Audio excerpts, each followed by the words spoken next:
Fabien Roussel, bonjour. Bonjour, monsieur Bourdin. Secrétaire national du Parti communiste français, député de la 20e circonscription du Nord. Vous préfacez un livre retraçant les 100 ans du Parti communiste français aux éditions du Cherche Midi. 100 ans, nous allons y revenir, du Parti communiste. On les fait pas. Non, vous ne les faites pas. Vous ne les faites pas. Je ne sais pas si le Parti communiste, qui a perdu beaucoup d'influence quand même en 100 ans. Hein. Ouais. Oui, mais beaucoup. nous restons une force politique très implantée dans le pays, dans les villes, dans les villages, dans les entreprises. Un groupe à l'Assemblée nationale, au Sénat, des maires, beaucoup de maires, des élus locaux et beaucoup de militants. Oui. Et toujours, j'ai vu que ça suscite des convoitises, tout et cela. avec toujours une capacité d'indignation face à la situation dans notre pays qui justifie encore plus notre présence et notre volonté de changer de société. Eh bien, nous y reviendrons, cette volonté de changer de société, cette volonté d'être présent, nous y reviendrons tout à l'heure. La vaccination. Alors, première vaccination avant la fin du mois, dans peut-être là, sûrement la dernière semaine de décembre, si les conditions sont réunies, c'est ce que nous dit le gouvernement, 2 doses de vaccin, aucune vaccination sans consentement, aucune vaccination obligatoire, un médecin près de chez soi pourra vacciner. C'est urgent maintenant ? Oui. Je le dis d'emblée, moi je suis pro-vaccin. Vous êtes pro-vaccin ? Oui. La vaccination, ça sauve 2 à 3 millions d'enfants dans le monde aujourd'hui contre des maladies pour lesquelles on a réussi à trouver des vaccins. Donc il ne faut pas être contre les vaccins. Les vaccins, ça sauve des vies. La poliomyélite, la variole, etc. Bon. Donc il faut défendre le vaccin et la vaccination. Oui. J'ai un reproche à faire. Un reproche à faire. C'est que face à cette pandémie mondiale qui nécessite que l'on travaille tous ensemble à trouver un vaccin, je regrette que les laboratoires n'aient pas travaillé ensemble, mis leurs chercheurs, leurs scientifiques ensemble pour travailler à un vaccin commun et le mettre au service de l'humanité. Mais c'est peut-être la rivalité entre laboratoires qui a fait que... On a mis quoi ? Mais aujourd'hui, un peu plus d'1 an pour produire un vaccin. Aujourd'hui, la rivalité, la compétition, elle crée de la défiance. Or, aujourd'hui, nous avons besoin de confiance et nous avons besoin de transparence. Vous savez que cette rivalité, cette compétitivité, d'abord, elle est liée parce que ces laboratoires veulent gagner de l'argent. Nous disons, pas de profit sur la pandémie. Pas de profit sur la pandémie. Ces vaccins doivent être vendus à prix coûtant. D'abord, et ensuite, il faut qu'il y ait toute la transparence sur les effets de ces vaccins, sur les retours qu'il y aurait sur ces vaccins. Vous savez que la Commission européenne a négocié des accords avec chacun de ces laboratoires en toute opacité et que nous n'avons pas accès aux contrats qui ont été signés, aux clauses en cas de problème, les indemnités à payer. Mais vous sous-entendez quoi ? Qu'est-ce que vous sous-entendez ? Je sous-entends que cette opacité cache quelque chose ? Peut-être suspecte. Et qu'aujourd'hui, si on veut... Que donc vous nourrissez les thèses de ceux qui... Mais justement, pour qu'il y ait de la confiance, pour que les gens adhèrent à cette urgence de se vacciner, que l'on soit transparent, que l'on dise ce qu'il y a dans ces contrats, les clauses qu'il pourrait y avoir. Pourquoi les laboratoires ne publient-ils pas tous aujourd'hui dans les revues scientifiques il y en a qu'un qui l'a fait. Et donc on attend les autres. Oui, ça arrive pour Moderna. Il y en a un qui l'a fait, c'est Pfizer, ça arrive pour Moderna. Et ça va arriver pour les autres. Oui, mais ils se tirent un petit peu la bourre les uns les autres, ils veulent pas tout dire, etc. On a besoin de transparence. Or aujourd'hui, il y a une compétition entre ces entreprises, ces big pharma, pour des raisons financières. Or, on est face à un fléau pour l'humanité, comme on en a tous les siècles à peu près. Il faut être unis et partager les connaissances, partager les brevets. Est-ce que vous avez confiance ou pas dans les vaccins ? J'aurai confiance quand il y aura toute la transparence. Et alors moi, je m'en remets à mon médecin de famille. Je vous avoue, franchement. D'abord, j'appelle à ce qu'il y ait des publications scientifiques. Je serai incapable de les lire. Mais mon médecin que j'ai interrogé, lui m'a dit ça. Lui dit, moi, j'attends que tout le monde ait publié et je te dirai à ce moment-là. Il me dit ça, mon médecin de famille. Mais Pfizer qui a publié dans une revue qui fait autorité. Oui, c'est bien. Mais avec des taux. Là, vous n'avez plus de bien crainte. sûr, avec des taux de 95% de réussite. Ça va dans le bon sens. Ah non, mais j'invite invite à ce que l'on se vaccine. Mais aujourd'hui, quand il y a un Français sur deux qui a peur de se vacciner, je dis que pour lutter contre cette défiance, il faut être transparent. Et c'est pour ça que j'appelle à ce que ces laboratoires s'affichent ensemble, communiquent ensemble et utiliser les réseaux de communication d'ailleurs plus classiques, hein, comme les réseaux sociaux, parce qu'il y a beaucoup de fake news et il faut pouvoir les combattre aussi. Alors l'Europe qui commande, hein, groupée, l'Europe qui vaccine groupée, c'est bien? Bon, c'est mieux que l'on achète ensemble. Qu'il y ait compétition entre pays européens. Que l'on achète ensemble. Il vaut mieux faire ça, mais je suis soucieux que ce soit les autorités sanitaires françaises qui donnent l'autorisation et que la France garde la maîtrise quand même de donner l'autorisation pour un vaccin. Ce sont les autorités sanitaires françaises qui donneront l'autorisation. Bien sûr, mais je serais, moi, si j'étais en responsabilité aujourd'hui, je demanderais à l'autorité européenne du médicament le contenu des accords, je les publierai pour établir véritablement ce lien de confiance vis-à-vis de ce vaccin que les Français réclament. Vous avez vu que Twitter veut faire supprimer les messages trompeurs sur les vaccins, les tweets remettant en cause l'intérêt de se faire vacciner. Ces tweets seront supprimés, c'est bien? Oui, c'est bien, parce qu'il y a trop de fake news qui véhiculent sur les réseaux sociaux, c'est l'horreur, quoi. Enfin, aujourd'hui, vous voyez, moi j'étais encore, j'ai manifesté avec les gens de la culture, j'ai manifesté avec les commerçants et les restaurateurs. On voit bien que si on veut remettre en route l'économie du pays, ça passera par une vaccination globale de tout le monde le plus rapidement possible. Donc il faut lever aujourd'hui toutes les craintes qu'il peut y avoir. Mais ça ne se lèvera pas d'un claquement de doigts. Il faut pour cela la transparence totale. Or, ces big pharma, ces laboratoires pharmaceutiques, c'est les plus grands lobbyistes de la planète. Eux, ils sont obnubilés par les dollars et l'argent. Moi, j'aimerais bien qu'ils soient obnubilés par comment on rétablit la confiance et qu'ils soient transparents. Bien, cinéma-théâtre, donc lieu culturel, fermé jusqu'au 7 janvier. Ensuite, ouverture selon l'évolution de la circulation du virus. Il fallait fermer? Non. Non. J'ai trouvé la décision terrible et brutale, je vais vous dire, pour deux raisons. D'abord que la France est un pays de culture. La France est un pays de culture. C'est pas le seul au monde. Hein. Comme le disait Jacques Ralite, la culture n'est pas un supplément d'âme, c'est l'âme d'un pays. En France, peut-être plus qu'ailleurs, on a besoin de cela. Or, aujourd'hui, nous disons que la culture peut-être est un levier pour passer cette situation difficile. Ça nous aidera. C'est aussi une partie de la solution. C'est un choix politique ou c'est un choix sanitaire à vos yeux? Mais je ne comprends pas le choix sanitaire. Parce que quand on est dans un théâtre ou dans une salle de cinéma, avec une place sur deux, on n'enlève pas son masque, on nous demande de le garder. Les gens sont plutôt respectueux et ils ne bougent pas. C'est aéré, c'est grand, c'est spacieux. Il n'y avait aucune raison à ce que l'on ferme les lieux de théâtre, à ce qu'on les maintienne. Alors pourquoi fermer les stades?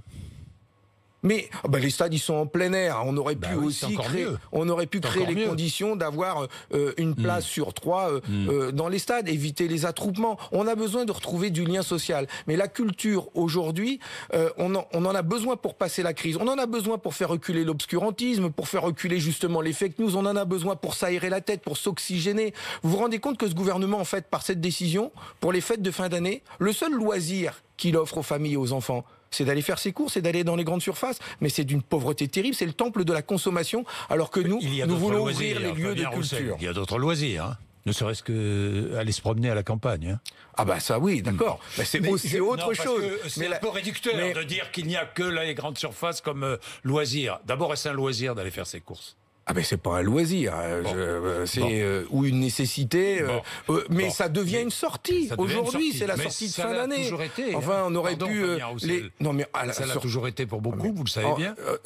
Au-delà de ça, les fêtes de fin d'année, c'est aussi un moment où on passe des temps en famille et où on aurait pu s'aérer la tête, se faire plaisir, lutter contre la solitude. La culture, c'est tout ça, ça fait du bien à la tête. Or aujourd'hui, on souffre de tout cela avec cette pandémie. Les fêtes de famille de fin d'année seront réduites, Nouvel An n'aura pas lieu. Et alors en plus, on peut même pas aller au théâtre et au cinéma. Offrons au moins ça à nos concitoyens. Bien, Emmanuel Macron annonce l'organisation d'un référendum pour rajouter dans l'article 1 de la Constitution la défense de l'environnement, garantir la préservation du climat. Alors, il va falloir d'abord que les députés et sénateurs réunis, le Parlement, valident cette modification de la Constitution. Est-ce que vous allez vous engager pour cette modification? Alors d'abord, nous avons Je vais vous répondre oui. Comme ça, c'est clair. Je réponds à votre question, oui.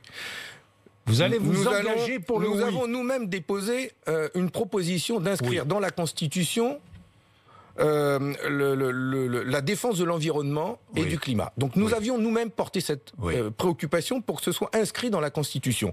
Nous nous déterminerons sur ce référendum en fonction de la question. Je ne peux pas vous dire aujourd'hui si on va vous dire oui ou non, on ne connaît pas la question. Donc voilà. Mais nous sommes pour que ce soit inscrit dans la Constitution. Je dis aussi, et nous disons aussi, que ce serait un peu facile d'inscrire ça dans la Constitution et à côté de cela, en même temps, comme disent les En Marche, on privatise EDF, on détruit notre filière de production d'électricité, on entérine les accords de libre-échange avec le Brésil, les Mercosur et autres, le CETA. Ce n'est pas entériné. On ne donne Mercosur. Oui, mais c'est pas non plus balayé d'un revers de main. Donc on va inscrire dans la Constitution la défense de l'environnement et du climat, mais on va passer des accords. On continue de négocier des accords de libre-échange avec l'Amérique latine. Non, il faut être cohérent. Si on inscrit dans la Constitution la défense du climat et de l'environnement, ça doit se traduire en actes concrets dans le pays, avec des services publics qui y contribuent, les transports, l'énergie. Ça se traduit par des investissements financiers lourds dans la rénovation énergétique des maisons, les passoires thermiques. Vous savez qu'on nous demande... Vous êtes favorable à la rénovation thermique obligatoire? C'est mon dada. Je sais. Je vous le dis, c'est mon dada. D'abord parce que... Je le sais. D'abord, quand on dit... Encore faut-il avoir les moyens. Monsieur Bourdin. Il va falloir aider beaucoup de monde. Hein. Quand le bâtiment va, tout va. D'accord ? Aujourd'hui, les associations, les ONG nous disent que pour tenir notre trajectoire climatique, il faut rénover entre 500 000 et 700 000 logements par an. 500 000 à 700 000. Vous savez combien en fait le gouvernement avec ses moyens, ses miettes, là, ses peanuts ? 75 000. On n'y arrivera jamais. Ça exige quoi ? Ça exige beaucoup d'investissements financiers, estimés à 10 milliards d'euros pour accompagner les gens dans ces travaux de rénovation. Ça nécessite de former des salariés pour que ces entreprises aient les moyens de répondre à cette demande. Ce sont des dizaines de milliers de créations d'emplois. Donc c'est un gigantesque réservoir d'emplois. C'est plein d'espoir pour les gens et c'est du pouvoir d'achat. Moi, dans le Nord, où il fait plus froid que chez vous, dans le Sud, mais les gens se chauffent avec des petits radiateurs électriques pourris qui consomment énormément d'électricité et une chaleur qui s'en va par le toit parce que c'est pas isolé. Mais enfin, on va gagner, tout le monde va y gagner de l'argent. Donc c'est un chantier qu'on doit ouvrir dès maintenant. Donc le père Macron, il va inscrire dans la Constitution le climat, et de l'autre côté, nous, on va continuer à se chauffer avec des grippins. C'est n'importe quoi. C'est n'importe quoi. De ce référendum, vous voterez oui, donc, si le texte vous convient, mais il va vous convenir, puisqu'il s'agit de faire entrer dans l'article 1 de la Constitution. Si dans la Constitution, vous savez, il y a des mots qui sont importants. Si dans la Constitution, c'est écrit, il faut favoriser l'environnement, c'est niette. Pourquoi ? Parce qu'il faut des verbes d'action, il faut agir pour l'environnement. Et si c'est garantir la préservation du climat. Oui, parce que c'est pour ça que inscrire dans la Constitution, c'est important, parce que ça a une valeur juridique. Et les mots ont un sens. Si c'est garantir, ça ne sert à rien. Certains disent ça ne sert à rien. C'est un coup purement politicien. Donc ça permet de mener des actions juridiques quand un État ne fait pas le boulot derrière. Mais il est vrai qu'aujourd'hui, la Constitution garantit le droit à l'emploi, le droit au logement, et qu'aujourd'hui, on n'y a pas... C'est paralyser l'action économique, c'est ce que dit la droite. Ouais, non, mais la droite, eux, ça les embête quand on inscrit dans le marbre d'une Constitution des engagements qui, derrière, pourraient se traduire. On pourrait attaquer l'État en lui demandant « mais vous n'avez plus le droit de privatiser EDF, vous n'avez plus le droit de démanteler complètement notre filière de production d'électricité parce que demain, on va être dépendant des usines, des centrales à charbon de l'Allemagne parce qu'on aura fermé nos centrales nucléaires, par exemple. » Oui, même si l'Allemagne a fait beaucoup plus que nous pour les énergies renouvelables, par exemple. D'accord, mais leurs émissions de carbone avec leurs usines à charbon... Divisé par deux, l'Allemagne. L'Allemagne fait mieux que nous. Ouais, elle fait mieux que nous. L'Allemagne a réouvert des centrales à charbon. Mais l'Allemagne fait mieux que nous. Mais pas sur la production d'électricité, Monsieur Bourdin. Non, alors pas sur la production d'électricité. Parlons-en, le nucléaire. Vous êtes un défenseur du nucléaire. Vous ne vouliez pas la fermeture de Fessenheim. Non. Vous ne voulez pas de fermeture de centrales. Vous êtes dans l'opposition totale à ce que propose Jean-Luc Mélenchon. Nous ne sommes pas dans l'opposition, nous sommes exigeants.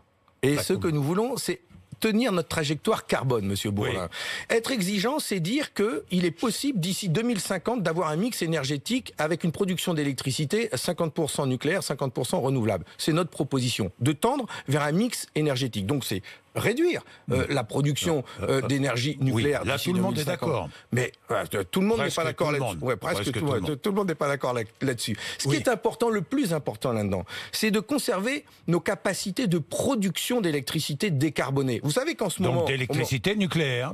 Y compris d'électricité nucléaire. Aussi d'électricité nucléaire, mais pas que, parce que quand on vend les barrages hydrauliques au privé, quand on vend au privé la production d'éoliennes ou la production d'énergie renouvelable au privé, quand on n'a pas la maîtrise de ces capacités de production, quand on ferme Grid à Villeneuve-Banne, enfin il ferme pas Grid, mais il ferme un atelier de production où on produit les disjoncteurs pour les centrales nucléaires. C'est la seule usine au monde où on produit ça. Et ils vont délocaliser cette production à l'étranger. Notre pays, on est en train de se dévitaliser justement dans la production d'énergie. Donc Hercule, le projet Hercule, qui est le projet du gouvernement pour privatiser EDF, nous n'en voulons pas. Et nous disons justement que si on veut avoir la maîtrise de notre production d'électricité décarbonée, eh bien, il faut garder ça dans les mains du Parlement et de l'État. Fabien Roussel, le nucléaire, c'est vraiment ce qui vous divise avec Jean-Luc Mélenchon? C'est vraiment un point de divergence, profonde divergence. Oui ou non? Non. Non, oui. Pas que. C'est des choses. Alors, pas que. Tiens, ça m'intéresse. Non, mais on en dit. Pas que. Ah, mais non, mais pas que. C'est-à-dire pas que. Mais non, mais c'est pour ça que je voulais vous conduire doucement, mais sûrement. Fabien Roussel. Mais quoi. On a des sujets de discussion. Vous avez 100 ans aujourd'hui. Oui. Vous avez 100 ans aujourd'hui. Alors, tiens, vous avez 100 ans aujourd'hui. Le Parti communiste, qui a 100 ans, plus de 100 ans après, peut-il être absent de la prochaine élection présidentielle? Ah ben ça, c'est le grand débat que nous ouvrons en ce moment. Mais aujourd'hui, je vais vous dire, moi, ce qui me préoccupe aujourd'hui, c'est pas ça. Ah bon, j'étais certain que vous allez me répondre ça. Mais non, mais c'est le grand débat, mais c'est pas ce qui vous préoccupe, quoi. On ouvre le débat chez nous. Voilà. Moi, on est le 17 du mois aujourd'hui. Oui. On est le 17 du mois de décembre. Il y a des gens qui n'ont plus rien dans leur frigo qui pensent aux fêtes de Noël. On a une pauvreté qui n'a jamais été aussi forte depuis la Seconde Guerre mondiale. Il y a des salariés que je suis... Vous me dire que c'était le grand débat. Alors je voudrais savoir, c'est quoi le grand débat? Mais justement, j'y viens. Je pense aux salariés de deux entreprises que je suis, ceux de Cargill à Aubourdin et ceux de Verallia à Cognac. Ils reçoivent en ce moment les lettres de licenciement à une semaine des fêtes de Noël. Il y a un salarié de Verallia, Cognac, qui a fait une tentative de suicide. La brutalité de ces plans sociaux, 850 000 suppressions d'emplois en quelques mois dans notre pays, c'est une débâcle, comme on en a connu depuis la Seconde Guerre mondiale. On dévitalise le pays, on désindustrialise notre pays à marche forcée, c'est terrible. Alors quand je vous dis que nous ouvrons le débat, moi je veux aller à la rencontre du pays, écouter.